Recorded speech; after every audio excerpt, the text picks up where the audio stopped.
Assalamualaikum warahmatullahi wabarakatuh. Hari ini topik bahasan kita itu adalah mengenai manajemen sumber daya manusia atau biasa kita singkat MSDM. Tugas keempat, fungsi yang keempat dari MSDM itu adalah ada kaitannya dengan keselamatan dan kesehatan. Apa beda keselamatan dan kesehatan? Kalau keselamatan artinya terlindungi dari cedera itu dari akibat kecelakaan berhubungan dengan pekerjaan jadi selamat nggak ada yang namanya kecelakaan itu nggak ada. Ini tentu nanti ada kaitannya dengan APK kalau memang di tempat yang agak ini harus pakai pelindung masker, topi itu agar kita tidak celaka itu keselamatan. Kalau kesehatan itu agar kita tidak sakit Nah, sakit di sini ternyata tidak hanya sakit fisik, juga sifatnya emosi Kalau kita ditekan terus, akhirnya kita stres, berarti emosional, ini kan. Penyakit fisik, jelas, gitu kan ya. Jadi ini kaitannya keselamatan dan kesehatan. Dan ini mau tak mau harus diperhatikan oleh perusahaan. Kalian sebagai yang punya perusahaan tentu harus memperhatikan keselamatan dan kesehatan tenaga kerja. Kemudian yang terakhir itu adalah hubungan kekaryaan dan perburuan. Nah, ini kaitannya dengan hubungan antara perusahaan dan buruh. Tadi yang saya katakan bahwa seringkali ini selalu ada tarik ulurnya, sehingga contoh gaji saja yang selalu menjadi bahan biang ribut itu kan. Perusahaan selalu ingin bayarnya itu kecil, kemudian buruh ingin besar. Nah, disinilah harus ada tentu negosiasi di sini kan, yang kadang-kadang melibatkan pemerintah, sehingga harus selalu ada titik temunya. Kalau nggak ada titik temu ya kacau juga. Nah, biasanya buruh diwakili oleh yang namanya serikat buruh. Jadi serikat buruh itu nggak ada, walaupun nanti jadi seolah-olah duri dalam daging gitu kan bagi perusahaan bagi perusahaan serikat buruh itu seolah-olah duri dalam daging gitu ya. Kenapa? Karena sebentar-bentar demo, misalnya yang melakukan itu atas nama serikat buruh. Tapi yang bagus itu adalah berundingnya itu ada titik temu antara perundingan antara serikat buruh dengan perusahaan. Jadi pemakluman itu memang harus ada itu. Kalau perusahaan kayak zaman sekarang misalkan banyak perusahaan yang di era pandemi ini yang memang nyaris rontok gitu kan. Kalau masih juga misalkan untuk nuntut gaji naik repot juga gitu kan. Jadi harus ada toleransi. Nah, ketika keadaan normal karyawan tentu tahu bahwa seperti apa kondisi perusahaan. Sehingga wajar kalau kadang-kadang untuk menuntut kenaikan gaji dan sebagainya. Jadi ini serikat kerja ini sebagai perwakilan dari buruh atau karyawan. Makanya tidak ada alasan suatu perusahaan walaupun statusnya tadi duri dalam daging, tetap saja harus boleh harus berdiri. Jadi serikat buruh harus diakui, harus diakui. Oke, jadi 5 fungsi dari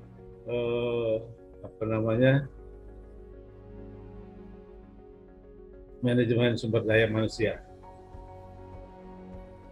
Kalau kita perluas kita perluas lagi ya.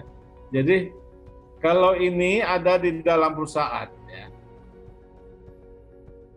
Tadi MSDM fungsinya penyediaan staf, pengembangan, kompensasi, keselamatan dan kesehatan, dan hubungan perburuhan. Ini adalah fungsi-fungsi MSDM. Nah, di dalam suatu perusahaan ya, ada misalkan bagian MSDM ya. Jadi kalau tadi kita bicara struktur organisasi suatu perusahaan, kita anggap saja perusahaan yang agak besar misalnya ya.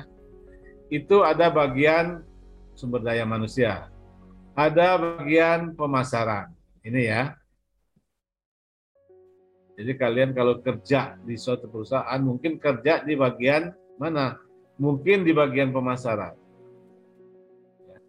Atau ketika kalian mempunyai perusahaan kalian itu ada bagian pemasarannya.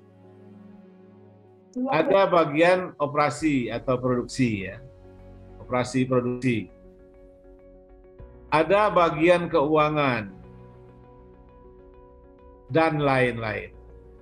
Jadi di perusahaan itu struktur organisasinya itu misalnya nanti ada direktur utama misalkan, ada direktur pemasaran, ada direktur produksi, ada ini orangnya ya, ada direktur SDM, ada direktur keuangan ya, kemudian ada direktur legal misalkan, ada direktur riset and development, ya, macam-macam ya.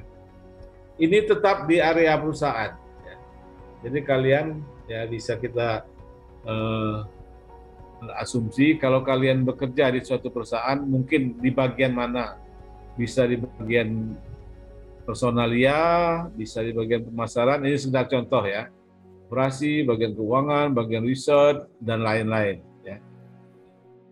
Atau kalau kalian mendirikan perusahaan, pasti di perusahaan kalian itu ada bagian produksi, bagian pemasaran, ya, bagian keuangan dan sebagainya.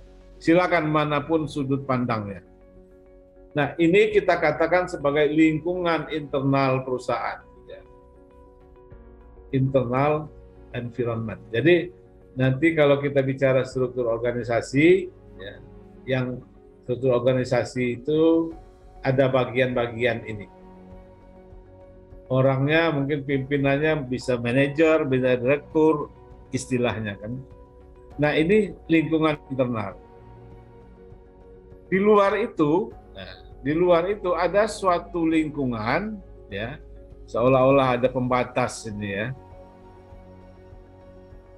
Di mana perusahaan berada, ya, ini tadi internal.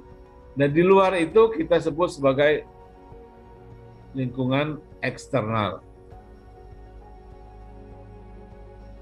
Jadi ada lingkungan eksternal perusahaan. Nah, dalam hal ini kita hanya melihat pengaruh ya, bahwa lingkungan eksternal ini ya, itu akan mempengaruhi MSDM ya. Akan mempengaruhi MSDM kita. Kalau yang namanya lingkungan internal itu selalu dapat dikontrol ya, oleh perusahaan. Tapi kalau yang namanya lingkungan eksternal, ya, ini cirinya justru itu, ya, tidak dapat dikontrol, ya, tidak di bawah kontrol perusahaan. Tapi berpengaruh sekali terhadap MSDM. Jadi lingkungan eksternalnya ini, kalau lingkungan internal ini, ya, ini kan orang-orang juga di sini kan, ya, ini orang-orang juga, ini orang-orang juga di sini. Tapi di luar itu ada lingkungan eksternal yang tidak bisa dikontrol atau dikendalikan oleh perusahaan, tetapi mempengaruhi sekali manajemen sumber daya manusia perusahaan. Ini ya. Nah, apa saja lingkungan internal? Ya, itu apa yang kita sebut dengan pasar tenaga kerja. Ini ya, masyarakat itu sendiri, serikat pekerja, pemegang saham, persaingan, pelanggan, teknologi, ada kejadian tak terduga, dan ada pertimbangan hukum. 1, 2, 3, 4, 5, 6, 7, 8, 9. 9 faktor-faktor yang kita sebut lingkungan eksternal perusahaan yang mempengaruhi manajemen sumber daya manusia. Nah, apa pengaruhnya? Di sini misalnya kita lihat pasar tenaga kerja. Katakanlah ada suatu perusahaan yang berada di Bandar Lampung misalnya. Apakah yakin, misalkan ya, ketika perusahaan itu ingin mendapatkan tenaga kerjanya, apakah kita yakin bahwa 100% akan terpenuhi dari pasar tenaga kerja di Bandar Lampung?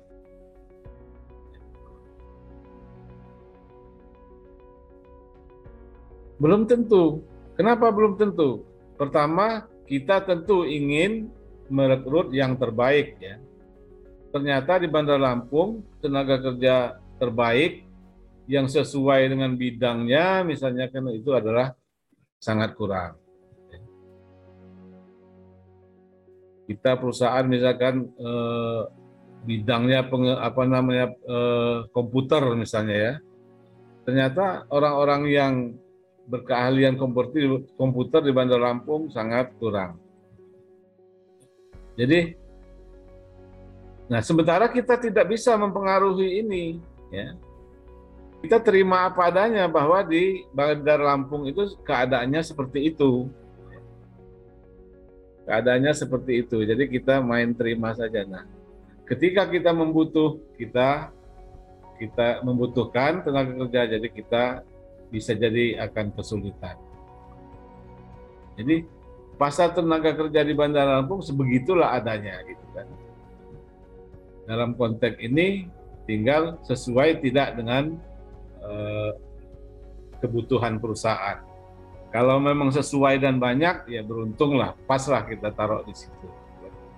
Tapi kalau ternyata kita minta tenaga komputer yang banyak, di sini tersedianya sedikit, masalah lah kita. Ya.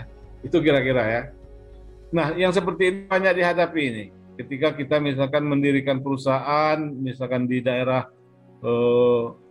perusahaan agroindustri, misalnya di daerah Kota Bumi sana, misalnya kan, persyaratan-persyaratan yang kaitannya dengan pasar tenaga kerja ini kadang-kadang tidak terpenuhi. Ya. Masyarakat, wah ini jelas berpengaruh gitu kan. Masyarakat kadang-kadang justru malah bisa jadi memang menunjang ya, tapi bisa jadi malah menjadi hambatan ya. Pemegang saham, wah pemegang saham ini sebenarnya pemilik perusahaan nih ya. Pemilik perusahaan tempat yang ini ya, itu adalah pemegang saham. Tapi kalau misalnya pemegang sahamnya ini, waduh, bisanya hanya ngerecoki saja, nah ini kan ya, ngerecoki, bukannya ya, mempercayai katakanlah kepimpinan perusahaan, karena pimpinan perusahaan mungkin orang luar, profesional. Kadang-kadang memang pemegang saham inilah pimpinan perusahaan ya. Tapi ada kalanya ya pimpinan perusahaan ini ya, pimpinannya ini adalah bukan dari pihak pemegang saham. Pemegang saham, nah ini yang tidak memahami segala macam mekanisme dan prosedur, kadang-kadang ini ngerecoki, ya. Tidak mensupport dari para pimpinan perusahaan. perusahaan, ya pimpinan perusahaan tidak bisa mempengaruhi ini, tidak bisa mengendalikan ini. Ya. Karena ini makanya kita katakan lingkungan eksternal. Persaingan, jelas namanya persaingan. Ya. Berarti perusahaan lain ini kan. Apa jadinya kalau kita bersaing kalah melulu ya, itu kira-kira. Pelanggan, justru perusahaan ini untuk melayani pelanggan gitu ya. Kalau pelanggan ini kita tidak bisa ya, yang jelas dia adalah di eksternal ya. Eksternal artinya kita tidak punya kemampuan untuk mengendalikan ini. Sudah dirayu kayak apapun tetap saja tidak mau membeli produk kita. Teknologi baru kadang-kadang membuat kita yang tadinya mungkin kita unggul di bidang teknologi, muncul teknologi baru, langsung bikin kita KO. Nokia misalkan sudah membuktikan, ya, sudah menunjukkan bukti bagaimana KO, ya, KO-nya Nokia karena adanya teknologi baru sehingga mereka kalah bersaing. Ya. Kejadian tak terduga, tiba-tiba muncul peraturan pemerintah yang tadinya mendukung boleh ekspor ini, akhirnya ada peraturan tidak boleh mengekspor itu, ya akhirnya sangat berpengaruh ke kita. Pertimbangan hukum, undang-undang, ya, undang-undang baru, ya. Oke, sampai di sini dulu. Saya akhiri. Wassalamualaikum warahmatullahi wabarakatuh.